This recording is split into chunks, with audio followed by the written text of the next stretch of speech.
Hi there guys, Sam here, joining me once again in the Golf R for another video, and a little, as the title suggests, a little bit around the M135i, which has just kind of been a little bit released and announced, and the information around that, as well as talking around the A35 as well, and kind of comparing it a little bit to my Golf R. You know, is it on kind of my radar potentially to get one, and again, to help you guys out as well who are kind of subscribed to my channel and enjoy watching my content, to hopefully help you to make a decision as well. So yeah, I'll get straight into the video. So if you're not familiar with my channel, I own a Mark 7 Golf R. Absolutely love it. Main purpose of the channel is generally content around this. You know, I've had it for nearly 2 years. Yeah, if you haven't seen any of the videos, feel free to check them out. It might help you in your decision to your next car. You never know. You know, I'm not a salesman, but you know, I do use this for real world type things, commuting, going to work, usual bits, and it's been fantastic. And the main thing which keeps coming out in the news is releasing sort of new, sort of like super hatches, really hype hatches. I mean, they're now really kind of considered just hot hatches, being around this kind of power bracket. And the M135i is something that's been released this week. And the main thing that really struck me hard was the price. You know, I was surprised the A35 was, as the title, as the name of the car suggests, was around 35 grand base price. And obviously once you spec it, you're going to be spending 40, potentially. So I was kind of thinking, well, what BMW did well, really well, back in 2012 even, when they released the M135i, they weren't claiming they were making an M1, they were just sort of doing something that might have performance, but it'd probably be a GT cruiser, rear-wheel drive, really great. It's got it all going on. They priced it really competitively. I mean, I know money has kind of changed over the years in some sense in terms of like inflation and all that, but it was sort of starting at like 27,000, and for that you were getting like a hell of a car. I mean, you know, people loved them. I loved them. I had plenty of videos on them. I just love watching it and finding anything about it. You know, I've got people who own them, and they, you know, they can't think highly enough of it. You know, that rear-wheel drive, big engine in such a small hatch for actually an affordable price. And certainly as time went on, you know, more became on the used market and stuff, and they're a really popular car, and they hit their niche by being rear-wheel drive, having a 6-pot engine, and being well priced. And it kind of suited its own little area, really. It was more of a GT cruiser in some respects. I know a lot of people have done some sort of like, you know, you can tune them, you can do whatever you want to them to give them that maybe closer to like an M1 type feel. With the A35 as well, they've kind of recently brought that out, and that was again to kind of fill the gap that Mercedes were missing when they had the A45. They wanted something a little bit cheaper, but in reality it's not actually that much cheaper at all. It's actually really quite expensive, and that's the main topic around this video. A lot of people who subscribe to my channel or watch my videos are a big fan of the Golf R, and a lot of people in general are a big fan of the Golf R, whether it be a Mark 7 or a 7.5. In truth, they're both very similar, other than the infotainment tech inside. I know with the DSG they did change it, so they gave it an extra gear, and you know, they made some little tweaks and bits, but overall, fundamentally, the main changes was the infotainment. Still a great car, and what I love so much about a hatch like this is that A, it is just about affordable. It's got, you know, ridiculous amounts of power in the grand scheme of things, and by having 4-wheel drive, as you can see, it's rained today. This is end of May and it's raining still, and it's an absolute blast to drive in the rain, and funny enough, it's absolutely blast to drive in the sun on a B road or whatever. It does absolutely everything. I had a Fiesta ST and I loved it so much, and I had it for 4 years, and for me it was my dream car. And then to get into this and to own this, you know, I never thought it was going to be anywhere near as good. In truth, you know, I was hoping it would be good. You know, I thought it would be a good chance to see what it's like. You know, I had kind of doubts early on when I was owning it, and the more I've owned it, the more I've respected it, and the more it's like I get into it today and I'm just like, this is you know, this is such a fantastic car for me. And I'm just not someone who's particularly fussed about all the tech in the world. You know, this has got more than enough for me. You know, you're there to drive a car, get on with it. the thing that I feel BMW and I am getting to a point here. The thing I feel about the BMW 1 Series, the new one, you know, question what, you know, it's all subjective what you think about the looks and what you think about it going to front wheel drive, and well, for the 1 Series anyway, and then X drive, 4-wheel drive for the bigger models, etc., and trying to bridge the gap into what I think the Golf R has kind of defined this market with 300 brake horsepower around that kind of mark, and the same with the A35. But what they've done in the Mercedes is got this ridiculously cool interior, and you know, it's a very special place to be. And you know, if you want almost like a panoramic type screen, you got it, and they'll charge you for it as well.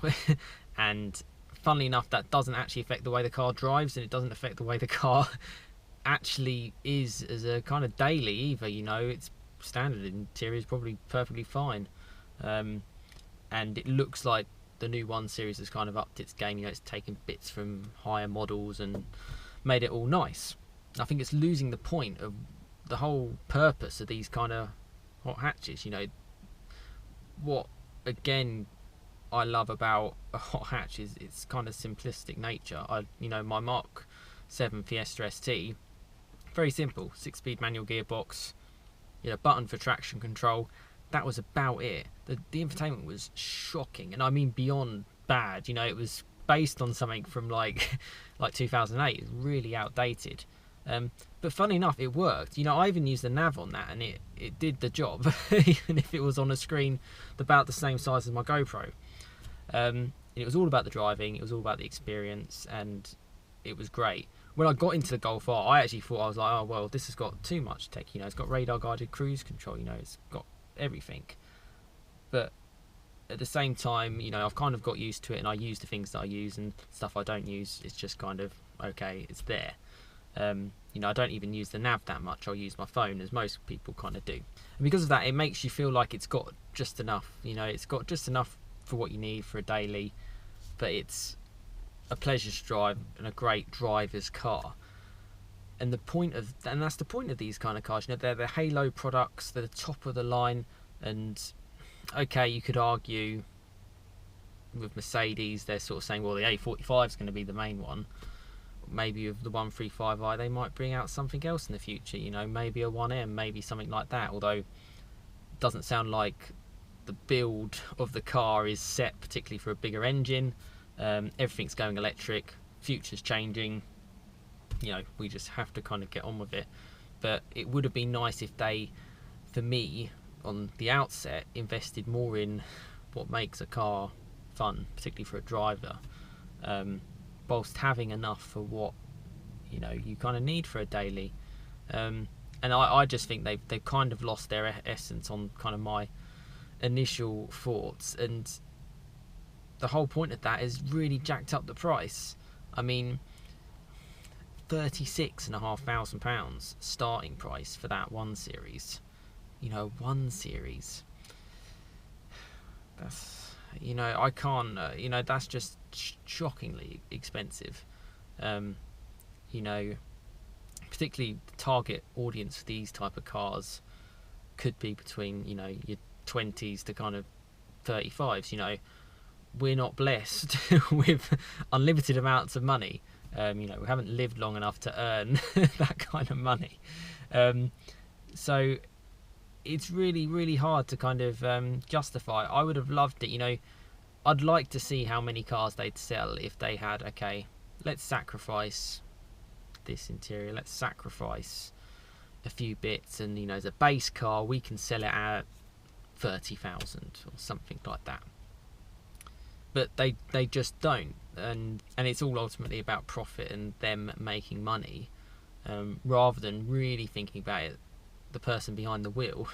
And are you really losing out at the end of the day? You know, it's still more than enough for a daily, an absolute blast on the weekend. And I just think the biggest flaw is the price. I think they're just stupidly expensive, and I know they've.